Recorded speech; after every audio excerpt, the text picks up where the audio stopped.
Welcome to my channel. आपको पता है कि हम लोग एडुटेरिया का जो न्यू बुक आया है 2025 फोर्थ एडिशन, उसका बिहार वस्तुनिष्ठ समान अध्ययन डिस्कस कर रहे हैं। तो इसमें टोटल 53 प्रैक्टिस सेट है, जिसका हम लोग सेट नंबर आज 28 डिस्कस करेंगे।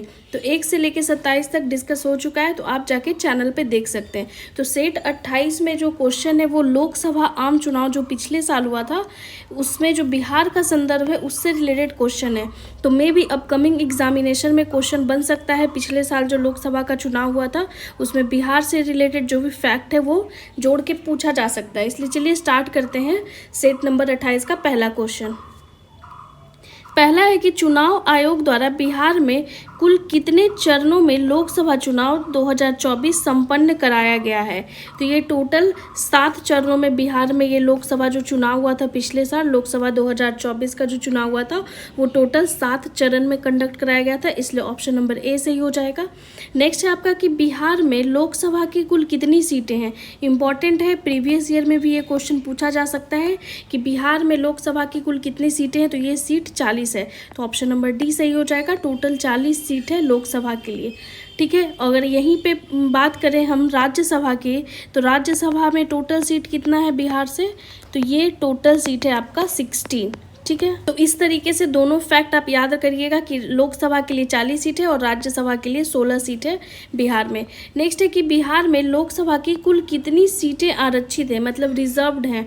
40 सीट में से कितना सीट रिजर्व्ड है, तो 6 सीट जो है वो रिजर्व्ड है, इसलिए ऑप्शन नंबर सी सही हो जाएगा। 6 सीट रिजर्व्ड है, 40 में से 6 रिजर्व्ड है। ठीक है, नेक्स्ट है आपका कि प्रथम चरण में राज्य में कुल कितनी सीटों पर चुनाव करवाया गया, मतलब फर्स्ट जो फेज हुआ था उसमें कुल कितनी सीटों पे चुनाव करवाया गया था, तो इसका सही आंसर हो जाएगा 4 सीट पे।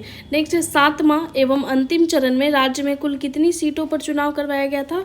ठीक है, तो इसका सही आंसर हो जाएगा 8 चरण में। तो ये इतना इंपॉर्टेंट फैक्ट नहीं है, बस ऐसे ही आप एक बार गो थ्रू कर सकते हैं। नेक्स्ट है आपका छठा नंबर क्वेश्चन कि लोकसभा चुनाव 2024 के दौरान जो इंडिया गठबंधन बना था उसके द्वारा बिहार की कुल कितनी सीटों पर महिला उम्मीदवार बनाया गया था।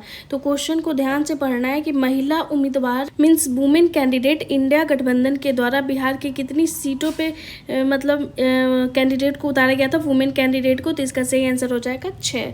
ठीक है, तो टोटल 6 महिला कैंडिडेट को उतारा गया था इंडिया गठबंधन के द्वारा। ठीक है, नेक्स्ट है कि लोकसभा चुनाव 2024 के दौरान एनडीए गठबंधन द्वारा राज्य की कुल कितनी सीटों पे महिला उम्मीदवार बनाया गया था। तो ये है एनडीए गठबंधन के द्वारा, तो इनके द्वारा बनाया गया था 4 वुमेन कैंडिडेट थी और इंडिया अलायंस के द्वारा 6। ठीक है, नेक्स्ट है कि लोकसभा चुनाव 2024 के दौरान एनडीए गठबंधन को कुल कितनी सीटों पर जीत हासिल हुई है। तो ये जो जीत हासिल हुई है ये टोटल 30 सीटों पे जीत हासिल हुई है, तो ऑप्शन नंबर सी सही हो जाएगा, 30 सीट। नेक्स्ट है लोकसभा चुनाव 2024 के दौरान इंडिया गठबंधन को कुल कितनी सीटों पर जीत हासिल हुई है, तो इसका सही आंसर हो जाएगा 9 सीट। तो 30 टोटल 40 सीट था। ठीक है, इसमें से 30 सीट जो है वो एनडीए गठबंधन, ठीक है, एनडीए अलायंस को मिला है और 9 सीट जो है इंडिया अलायंस को मिला है। ठीक है, और 1 सीट निर्दलीय है और एक जो सीट है वो निर्दलीय है। तो इस तरीके से सीट जो है यहाँ पे तीनों फैक्ट आप याद रखिएगा। ठीक है, नेक्स्ट है कि लोकसभा चुनाव 2024 के दौरान बिहार के किस सीट से निर्दलीय उम्मीदवार विजयी हुए हैं। नेक्स्ट क्वेश्चन, तो ये पूर्णिया सीट से जो उम्मीदवार हैं वो निर्दलीय विजय हुए हैं। नेक्स्ट है कि लोकसभा चुनाव 2024 के दौरान बिहार लोकसभा क्षेत्र में किस सीट से राज्य के सबसे बुजुर्ग प्रत्याशी श्री जीतन राम मांझी ने ये जीत हासिल की है। तो इस तरीके से भी पूछ सकता है कि श्री जीतन राम मांझी किस सीट से बिहार में जीते हैं, तो इसका सही आंसर हो जाएगा गया लोकसभा क्षेत्र से। ठीक है, तो गया लोकसभा क्षेत्र से श्री जीतन राम मांझी जीत गए हैं। नेक्स्ट है लोकसभा चुनाव 2024 के दौरान बिहार लोकसभा क्षेत्र के किस सीट से राज्य के सबसे युवा प्रत्याशी सांभवी ने जीत हासिल की है। तो राज्य के सबसे युवा प्रत्याशी सांभवी जो है वो समस्तीपुर लोकसभा क्षेत्र से जीती हैं, तो ऑप्शन नंबर सी सही हो जाएगा, समस्तीपुर लोकसभा क्षेत्र।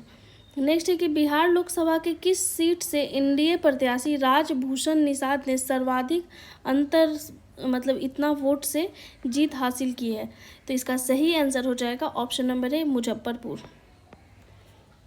मतलब सबसे ज़्यादा अंतर से, जीत और हार के बीच का जो अंतर होता है, राजभूषण निषाद जो मुजफ्फर लोकसभा क्षेत्र से जीते हैं, इनका जो अंतर था वो सबसे ज़्यादा था। ठीक है, 2 लाख समथिंग अंतर था। नेक्स्ट है कि बिहार लोकसभा चुनाव 2024 के दौरान सबसे कम अंतर, यानी कि सबसे कम अंतर पूछा है कि जीत और हार में सबसे कम अंतर वोट से जीतने वाले प्रत्याशी कौन है। कुछ ही वोट से, कितना वोट है, 13,661 वोट से मात्र जीतने वाले प्रत्याशी।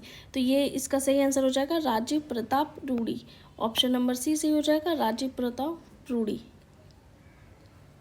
नेक्स्ट है लोकसभा चुनाव 2024 के दौरान देश में आदर्श आचार संहिता यानी कि MCC model code of conduct जो होता है कि घोषणा कब की गई, हुआ था 16 मार्च 2024 को। तो 16 मार्च 2024 से ही एमसीसी लागू हो गया था। नेक्स्ट है कि लोकसभा चुनाव परिणाम के बाद बिहार के कुल कितने सांसदों को केंद्रीय मंत्रिमंडल में शामिल किया गया है। ये टोटल 8 लोगों को केंद्रीय मंत्रिमंडल में जगह मिला है। तो यही क्वेश्चन पूछा है कि बिहार से कुल कितने सांसद को केंद्रीय मंत्रिमंडल में शामिल किया गया है, तो टोटल 8। ये इम्पॉर्टेंट क्वेश्चन हो जाता है। ये पूछ सकता है कि लोकसभा जो चुनाव था 2024 के परिणामों में बिहार से कुल कितनी महिला उम्मीदवार ने जीत हासिल की है। ठीक है, तो बिहार से जो टोटल महिला उम्मीदवार जीती हैं वो टोटल 5 है। तो 5 महिला सांसद जीती हैं बिहार से लोकसभा चुनाव 2024 में। तो ये 5 नाम आप यहाँ पे एक बार देख सकते हैं। पहला है मीसा भारती, पाटलिपुत्र क्षेत्र। दल आप नहीं भी याद कीजिएगा तो कोई बात नहीं है, बस प्रत्याशी और उनका क्षेत्र आप याद कर लीजिएगा। तो मीसा भारती जी पाटलिपुत्र से जीती हैं, लवली आनंद जी शिवहर से जीती हैं, विजय लक्ष्मी कुशवाहा जी सिवान से जीती हैं, और वीणा देवी जी वैशाली से जीती हैं, और सांभवी चौधरी जी समस्तीपुर से जीती हैं। तो इस तरीके से भी पूछ सकता है कि इनमें से कौन महिला सांसद नहीं रही, या फिर इस तरीके से पूछ सकता है कि सांभवी चौधरी जी जो सबसे युवा सांसद बनी है बिहार की, वो किस क्षेत्र से जीती हैं। तो ये फैक्ट जो है, आप 5 जो महिला सांसद हैं उनका नाम आप याद कर लीजिएगा। ठीक है, और उनका क्षेत्र। दल नहीं भी याद कीजिएगा तो चलेगा। ठीक है, दल नहीं भी याद कीजिएगा तो कोई ज़रूरत नहीं है, बस प्रत्याशी जो जीती हैं उनका क्षेत्र आपको एक बार याद कर लेना है। ठीक है, इस तरीके से इस सेट में टोटल 17 ही क्वेश्चन था। तो ये सेट यहीं पे ख़त्म होता है।